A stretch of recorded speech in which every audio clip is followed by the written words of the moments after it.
Olá pessoal, tudo bem com vocês? Hoje é dia 22 de julho de 2021.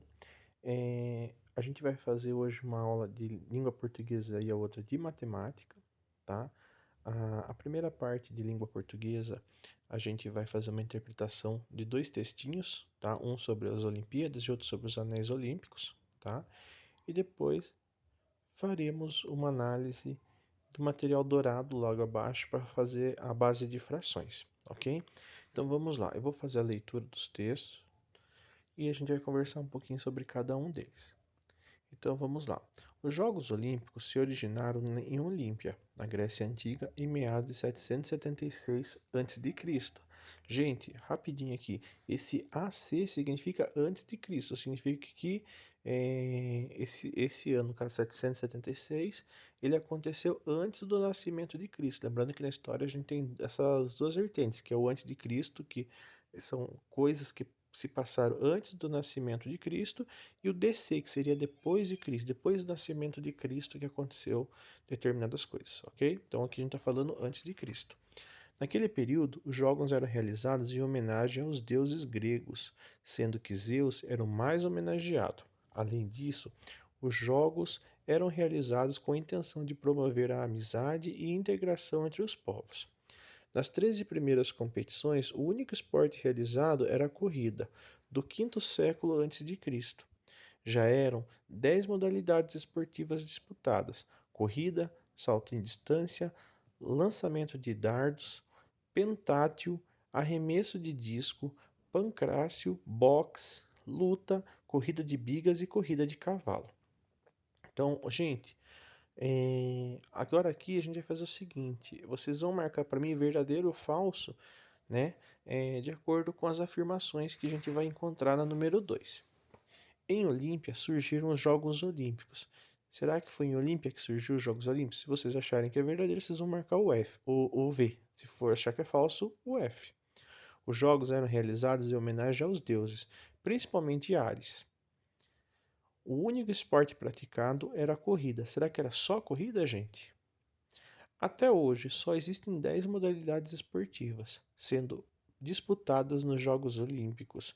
Gente, será que só existem essas 10 modalidades? Se vocês estiverem acompanhando as Olimpíadas, vocês vão saber. Será que são só essas 10? No quinto século a.C., as modalidades praticadas eram apenas luta, corrida de bigas e corrida de cavalo. E a última, a corrida e o salto em distância, não fazem mais parte da lista de Jogos Olímpicos atuais. Será que não faz, gente? Então observem bem aí. Depois o outro texto vai falar a respeito dos anéis olímpicos. O que são os anéis olímpicos, gente? Essa bandeira aqui que vocês podem observar aqui do lado, ela vai ter 5 anéis entrelaçados. Esses são os anéis olímpicos, que é uma bandeira que vai representar as Olimpíadas, né? A principal representação dos Jogos Olímpicos é a bandeira estampada com os anéis olímpicos, que também são marcados do COI. Os 5 aros interligados que compõem o estandarte possuem cores diferentes, cada um representando um continente.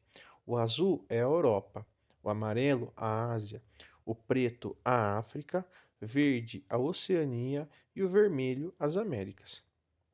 Os anéis entrelaçam-se para dar voz a valores como universalismo e humanismo. Os aros que compõem a bandeira são de cores diferentes para representar o respeito às diversidades de todas as nações e contrastam com o fundo branco, que representa a paz entre os continentes.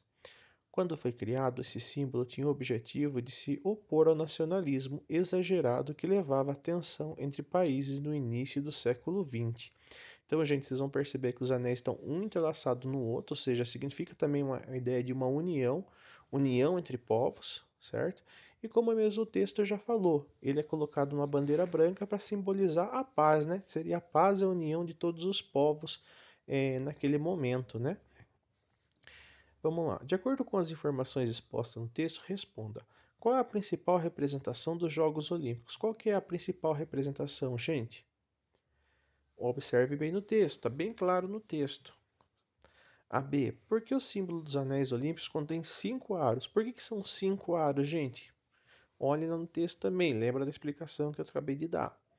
E a letra C, porque cada aro contém uma cor diferente. O que cada cor representa? Né? Por que cada par dela tem uma cor diferente? Já em matemática, a gente vai ter um pouquinho mais de frações. Vocês vão ver que agora a gente está trabalhando bastante fração, para vocês ficarem bem craque de fração, né? Então vamos lá.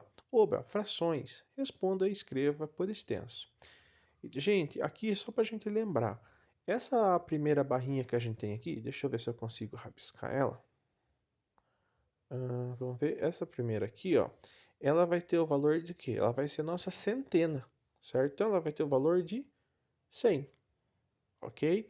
Então sempre que eu estiver falando dela vai ser minha centena.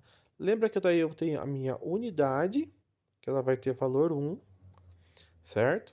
A minha dezena, que vai ter valor 10, e a minha unidade de milhar, que vai ter o valor 1000, ok? Então, só para lembrar aí, tá, gente? Só para lembrar para facilitar um pouquinho a vida de vocês aí, certo? Deixa eu apagar aqui. Então, como que vocês vão estar fazendo essa partezinha aqui? Vocês vão observar qual a fração que vai dar cada valor disso aqui. Então, por exemplo, que fração dá? Lembra que essa aqui é a nossa centena. Então, eu sei que o meu denominador vai ser o quê? Vai ser uma centena. Uma centena representa mesmo quanto? Representa 100. Então, eu vou colocar o quê? O meu número